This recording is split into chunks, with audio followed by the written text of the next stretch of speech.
Subscribe कीजिए B news channel को और सबसे पहले ताज़ा खबर जानने के लिए इस बेल आइकन को भी दबाएं। नमस्कार, मैं हूं ब्रजेश कुमार सिंह और आप देख रहे हैं बी न्यूज।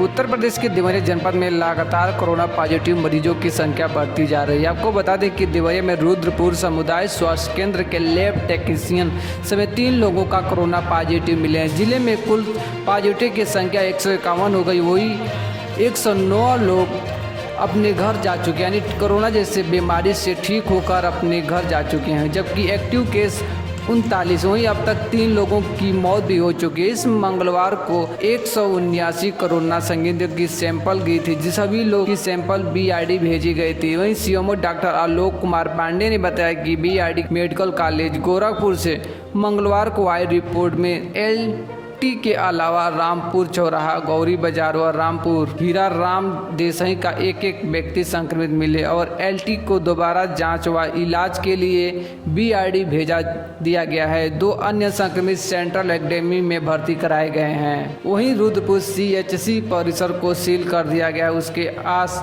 और पास के इलाकों को सैनिटाइज किया गया है। लैब टेक्नीशियन पर श्री कृष्ण उपाध्याय महाविद्यालय में बने नमूने सेंटर पर कोरोना की जांच का नमूना लेने का काम कर रहे थे। जिला अस्पताल व टीबी विभाग में घूमता रहा LT।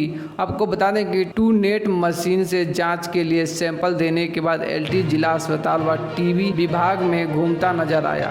अब कर्मचारी भी भयभीत हो गए हैं। और भी खबर देखने के लिए इस बी न्यूज़ चैनल को सब्सक्राइब करिए। वीडियो अच्छी लगती है तो लाइक करिए। मिलते हैं फिर एक नई खबर, नई जानकारी के साथ। तब तक के लिए नमस्कार, जय हिंद।